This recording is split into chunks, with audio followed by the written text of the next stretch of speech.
Alright, curious cats. I am Curious Ali Cat, and today I will talk a bit about dyspraxia and dyslexia and introducing ADHD, autism and all that jazz.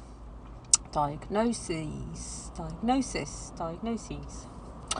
So I'm going to on this video I will talk about my dyslexia diagnosis and then my dyspraxia, because there isn't an awful lot on dyspraxia. There's more on dyslexia because that's one of the most, I would say, recognised learning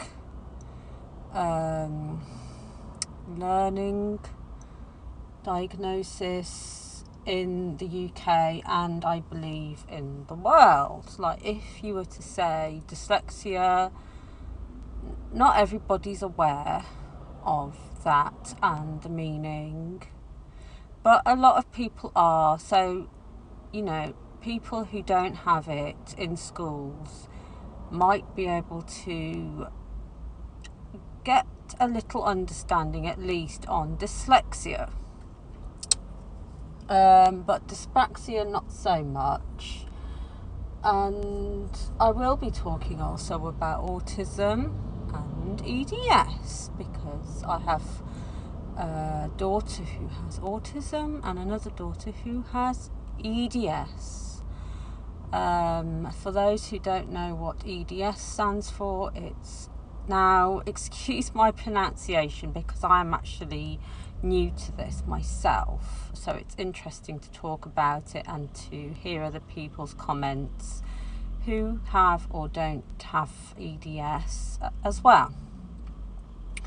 But EDS is Ehlers-Danlos syndrome. Now, I don't know if I'm saying that correctly, but I'm going to Google how to say it or look it up, the correct pronunciation. But going back to dyspraxia and dyslexia, so when I was a child, I went to school in London, and I believe when I was around 7 or 8, I feel like it was more like 7, I was diagnosed with dyslexia. Now, I wasn't 100% aware of this until a little bit older, but I do remember taking the test. But everything was all hush-hush back then, and nobody really said anything. And nobody really sat me down or explained to me what that was. I just knew that I had it, and I knew that I went for a diagnosis, and I was told at some point that I had it, but it wasn't explained in detail that I had it, or in detail what it meant, or anything like that. It was kind of like brushed under the carpet and considered something to be ashamed of, in my opinion, when I was growing up. And it most certainly isn't. It's actually something to be proud of because of lots of reasons. Now, I was 7 and I was in London. I struggled with spelling, reading, writing and other things such as maths. I actually think I've got I don't know if it's can't say dyscalculia, but I think I've got that too, but I haven't been diagnosed with that. But I struggle a lot with maths. I can't do it to save my life, so I can't spell to save my life. I do try, because I actually do write. I do try and do some writing regarding other topics. I started to do writing, but I'll go into that on another video. So I struggled all my life with dyslexia and difficulties with the more common traits of dyslexia, such as reading, writing and spelling. But I also struggled with other things as well. So all my school life I struggled with dyslexia, and any other college / university struggles, which I will be going into describing some of those struggles, the way I have been treated by other students and teachers in particular. So there will be story time on my dyslexic experiences and what things have been said to me, more so by teachers.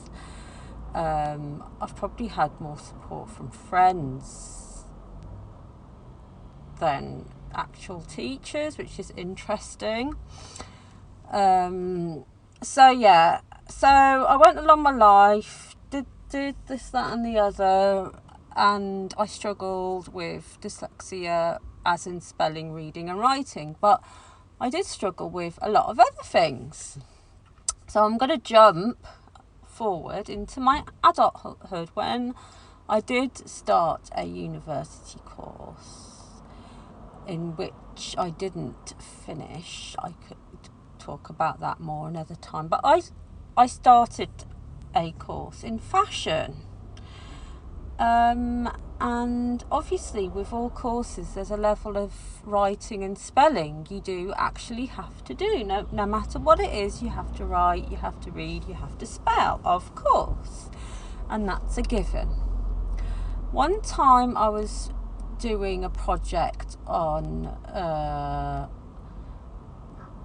it was almost like, what do you call it, like your rough book that you draw your pictures and you stick your stickers, you stick your almost like you do a rough collage or something. And one of our homework projects was to pick, I think, somebody who inspires you, or a couple of people who inspire you in any industry, and to do fashion illustrations, a whole sort of fashion range based on two inspirations that you're gonna blend together. So yeah, I did that. I actually picked Bjork and Alexander McQueen, who I am a big, massive fan of Bjork, and I've been a fan of her since forever. Absolutely love her. She is a really inspiring woman. Really, she's like artistic, creative, sensual, she's like the ultimate creative musician ever since a really young age, and I just love her to bits. I could go on and on and on. So I picked Bjork and I picked Alexander McQueen, and obviously there is no describing his vision in the fashion industry, and they have both had worked together, and he created a lot of beautiful pieces for Bjork. And if you watch on YouTube some of her performances wearing some of his designs and Alexander McQueen designs, so I was fascinated in those two artists together. And unfortunately Alexander McQueen did tragically die from suicide, and you can look that up yourself if you want to find out more. And Bjork is creating music still, and I love her to pieces. She's my favourite female artist. Anyway, at one point he was calling, so one of the teachers, the tutors, whatever, was calling us up one by one to the front of the class to look at our work so far, so that he could give us feedback. And feedback is important. This particular teacher he was kind of cagey, and he had his own mental health problems, I believe.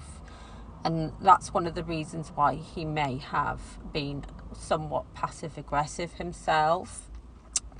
And I'm aware of that because I'm a highly intuitive person. I always feel like a lot of people with dyslexia are. Let me know what you think about that if you have dyslexia. So basically, when it came to he looked at my work, he turned the pages, he was very quiet, and then I think he liked it, but he didn't say much. The only thing he said in front of me out loud and in front of the rest of the class was, you need to watch your spellings because you'll be marked down on your spelling. So he noted some of my spelling. This was a rough copy of what I was doing as well. It wasn't like the completed product. And I'm always checking my spellings. And even when I check my spellings, I get them wrong. Like I can read one word 10 times over, look in the dictionary or Google how to spell, or ask a family member, how do you spell this? And I can still spell something wrong. That is probably quite common if you have dyslexia. So he was like, you need to watch your spellings. And everybody heard this, and I was a little bit embarrassed, to say the least. I didn't let it get to me though. I always feel like if you're used to something, then you just take it on the chin and deal with it. And a lot of people can probably relate to that, and it's unfortunate that you can get used to being treated like in those sort of ways, and somebody will speak to you in that sort of way. But I mean, it wasn't horrible, but it was a little bit like, calling out my spelling mistakes in front of everyone. So I said, oh, I'm dyslexic, because I'm aware that at college, at university, in the UK and in schools, a lot of the time, not too sure about everybody else.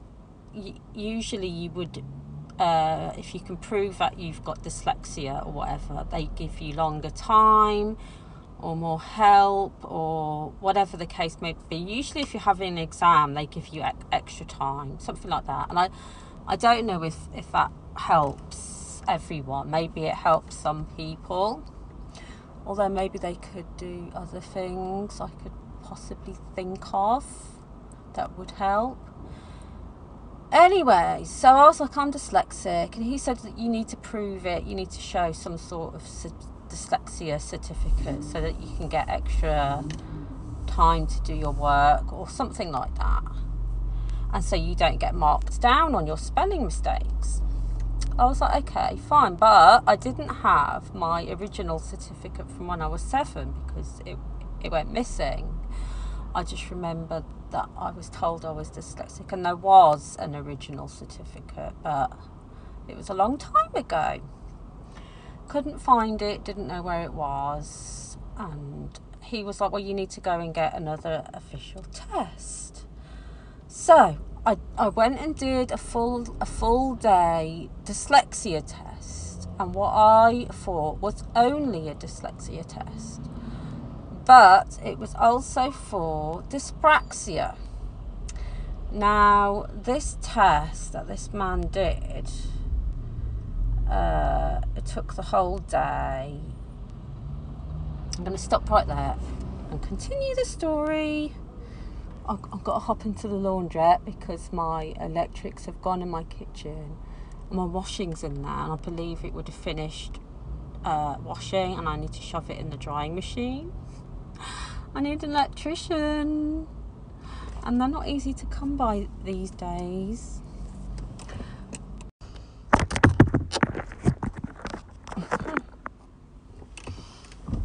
Yeah, so dyslexia and dyspraxia diagnosis.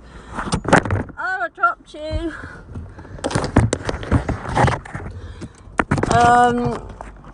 I am trying to balance this on the car door. Right, okay, yeah.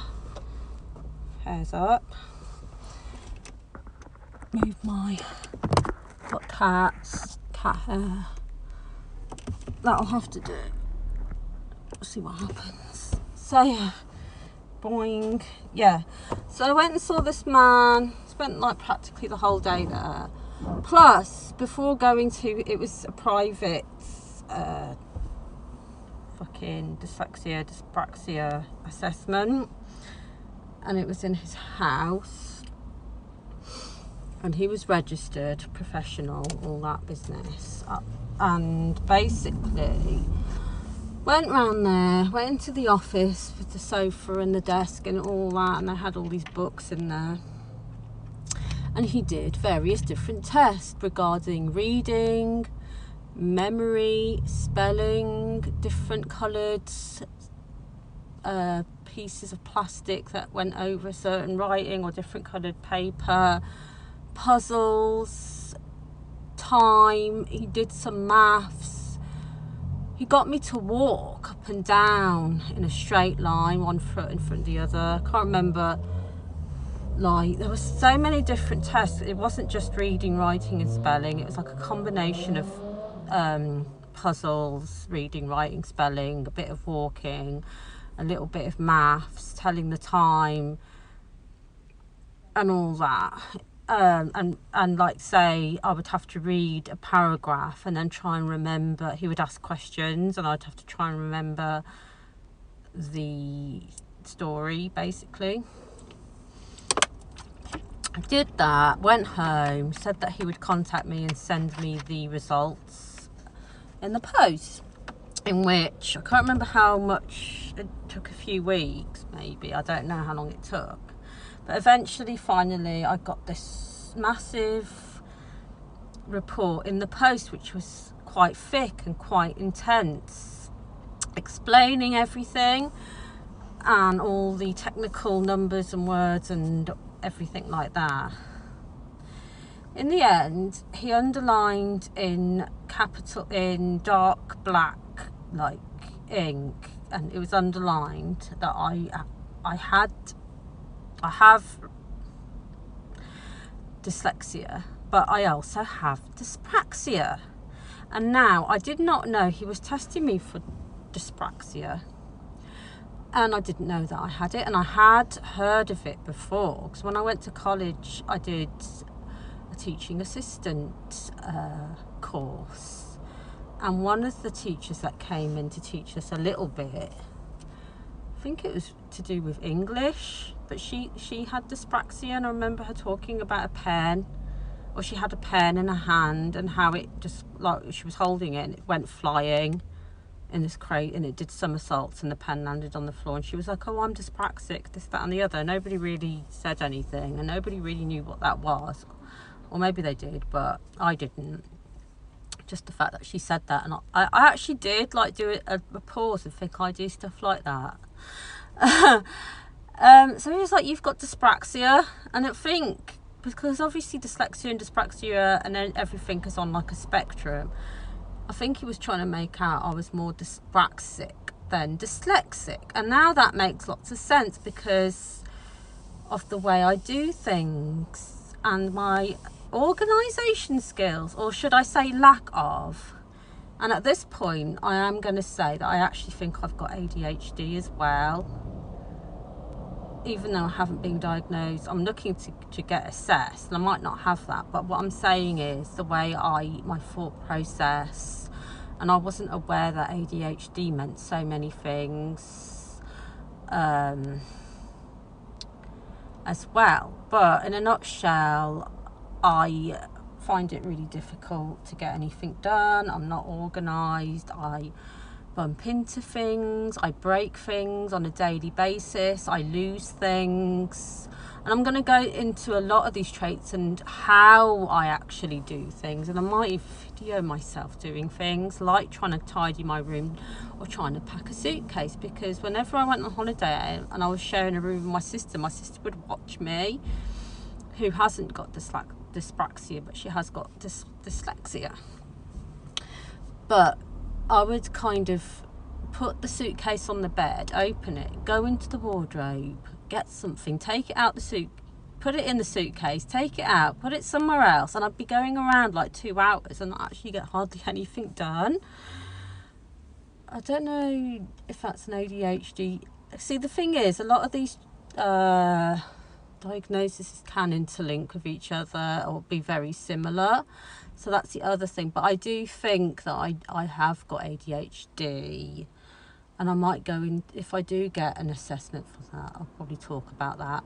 But that's not going to happen anytime soon, because apparently it takes up to 2 years to just be assessed. In which, see, now this is the other thing, I jump. I was talking about something else to do with the diagnosis, but I keep jumping subjects and I can't stop jumping. But anyway, yeah, so with dyspraxia, your brain works apparently 10 times harder than the neurotypical brain. So it's like I could be walking into a supermarket, pick up a fucking basket, and then I would walk into the aisle and knock stuff down, or just walk into the aisle and hurt myself, or bounce the basket off the aisle, and I'd be kind of like step back in a really weird, awkward way. And I look like I'm drunk when I'm not, and I don't drink. So yeah, in a nutshell, I've got a diagnosis for dyslexia and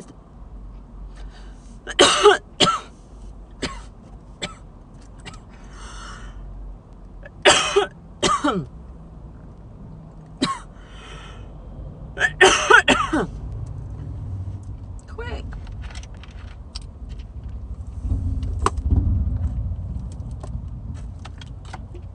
And dyspraxia, and I would like to make awareness of both and dyspraxia, because what a lot of people don't realise is that if you've got dyslexia, you could actually also have dyspraxia, because they go together quite often, and the other things that you could potentially do could be more related to dyspraxia. Now, not everybody who has dyslexia has dyspraxia, but a lot of people do, and that's what I want to make aware, because if I hadn't have known this, then, you know, people used to, and they will still think like you're crazy or drunk when you're not. You just, it's like different. Like, that's all I'm going to say about it.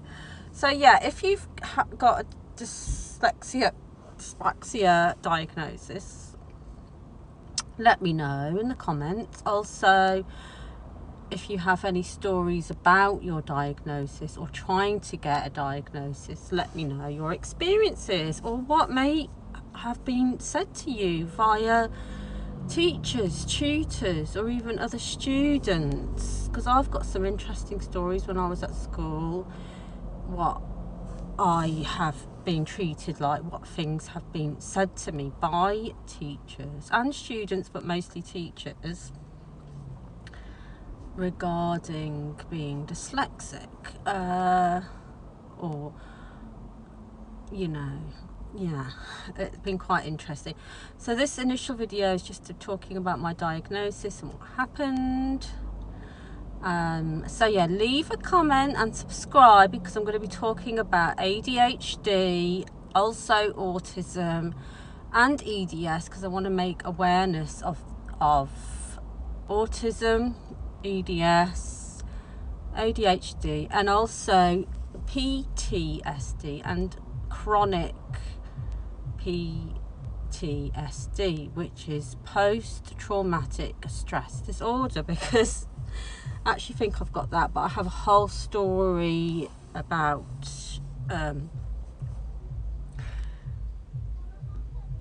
post-traumatic stress disorder. See, whenever I say things that are, I don't know if the word's abbreviated, when you have, you know, like ADHD or ASD, sometimes I find it easier to say the full thing, like when I want to say PTSD, I really have to think about it more than actually saying post-traumatic stress disorder, even though it's like longer. But yeah, I'm going to be talking about that as well on another video, and astral travelling, and tarot reading, and crystals, and all that other kind of jazz, because in my next video I'm going to be doing a tarot read for the collective, and it will be, the first read will be a general read, but I might go into all the zodiac signs as well, one by one. We'll see, it depends if people are interested in that, but to start off with, it's just going to be a collective tarot read. So yeah, that will be my next video. Stay tuned, and yeah, have a nice day. Leave comments with your experiences of diagnosis or being sort of showed up in front of your class, by actual teachers. So instead of them like supporting you, because they should support everybody, whether they are aware that you have a diagnosis or not. They should be aware that that's what it could be, why somebody is making a lot of spelling mistakes. Like, I don't know, what do you think? Teachers, students, put your comments below of your experiences being a student or in life in general, and if you're a teacher, and your experiences of students with dyslexia and dyspraxia as well. Be interesting to hear everybody's experiences. And yeah, that's it. Bye.